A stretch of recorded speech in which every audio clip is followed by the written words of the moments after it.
Today, we'll see how to use direct and indirect object pronouns together in a sentence in Spanish. This video will only focus on combining these two elements, which means that you need to understand them individually before this video will make sense. Even if you're pretty confident, please watch these videos first so all the little details are fresh in your mind. Okay, now that you've reviewed direct and indirect object pronouns separately, let's get started on using them together. First, we remind ourselves what each group of pronouns looks like. Make sure these charts are at the top of your notes for today. What do we notice? Despite the different meanings, the only difference in the words themselves comes from the third person. Lo, la, los, and las are direct object pronouns. Le and les are indirect object pronouns. Nice, right? There will be plenty of times when you don't have to choose between these meanings because the word is the same either way.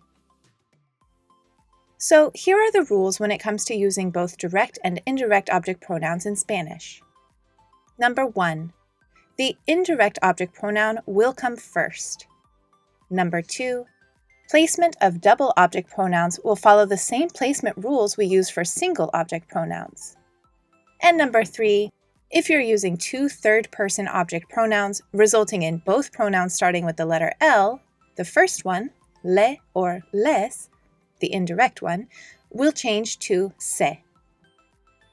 I know, especially the last one seems pretty weird, but there is a reason for it.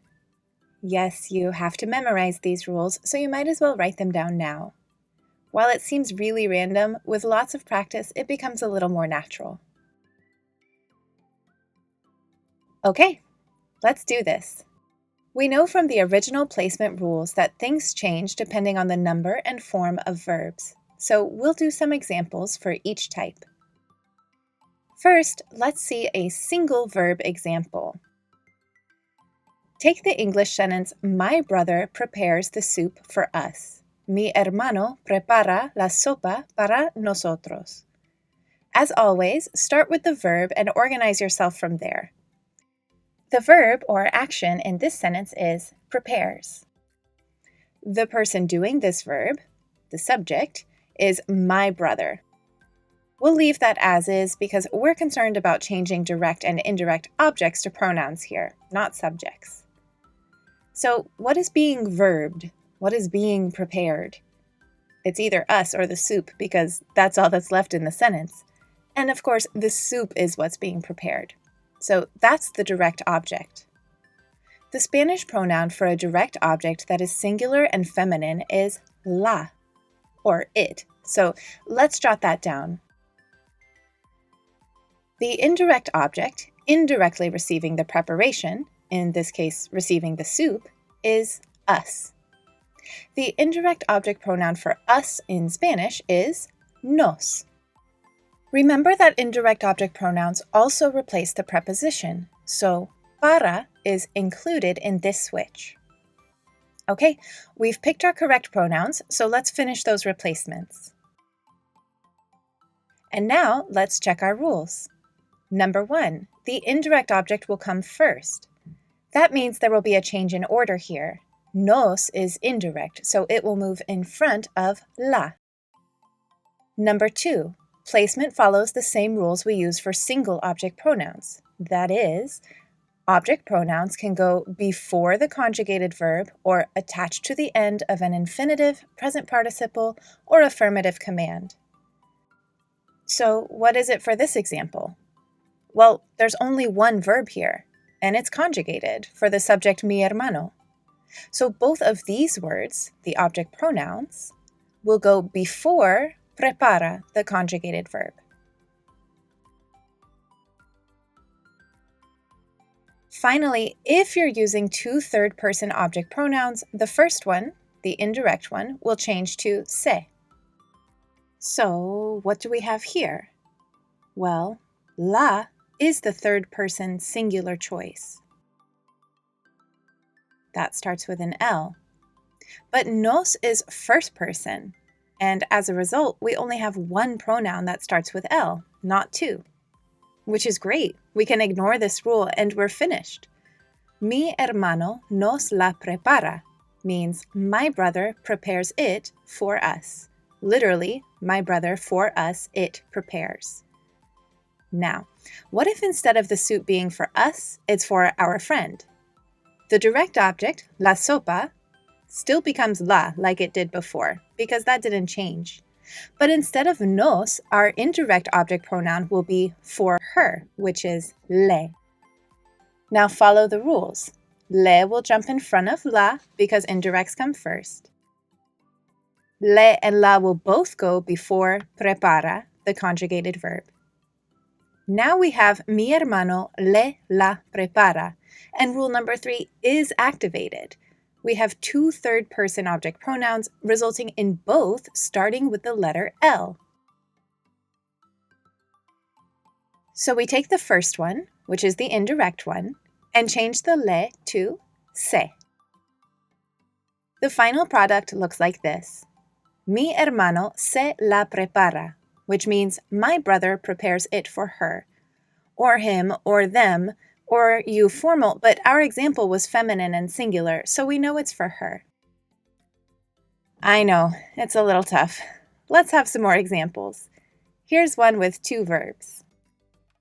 I want to give a gift to you. Informal. In Spanish, the word-for-word translation is quiero dar un regalo a ti. This sentence doesn't quite make sense right now, though, because we don't use a ti by itself. We use a pronoun for it. But since I'm walking you through that process separately, we'll start out like this. Before we start dealing with our pronouns, we need to identify them. As usual, start with the verb to keep things clear. We have two verbs here. Want, conjugated for the subject, I, and to give, an infinitive. The direct object, the thing being verbed or given, is a gift. To replace that with a pronoun in English, we would say it, and for the Spanish direct object pronoun that matches something that is third person and masculine, because regalo is masculine, that would be lo. The indirect object, the recipient of the direct object, is you. We know we want the informal one, so we pick te, which will include the preposition a. Now let's get to our process. First, for order, the indirect te will go in front of the direct lo. For placement, we have options. These pronouns will be able to go before this conjugated verb or attached to this infinitive. And finally, one of our pronouns is second person, so no need for the third rule at the moment. Our complete options then are quiero dártelo or te lo quiero dar. Both of these mean I want to give it to you, with it referring to something masculine and singular, like regalo. That accent is explained in the videos mentioned at the beginning of the lesson. Same example, but let's say we're talking to our boss, not a friend. So the you will change from the informal te to the formal usted, which uses the pronoun le from the third person singular. Uh-oh, rule number 3 alert. Both of our pronouns start with L, therefore we must change the first one to se. The end result is now quiero dárselo or se lo quiero dar. Both of these mean I want to give it to you, or him, or her, or them. We only know it's you because we saw the original sentence with usted. That se could have started out as either a le or les, the two indirect pronouns that start with L, which means all of those translations are on the table. When used in Spanish, there should be a context clue to let you know which pronoun se refers to. Eduardo necesita este libro para su tarea. Eduardo needs this book for his homework. A response might be, pues, dáselo. Well, give it to him. You can tell the se refers to him because this answer is in response to a sentence about Eduardo. You remembered that both pronouns go attached to commands, right? Okay, once you watch the video a few times and have good notes, head to the description box for some practice. And that's it. You've got the basics of combining direct and indirect object pronouns in Spanish. You can find more language learning resources, now including PDF lessons and videos like this one, at lingolearner.com.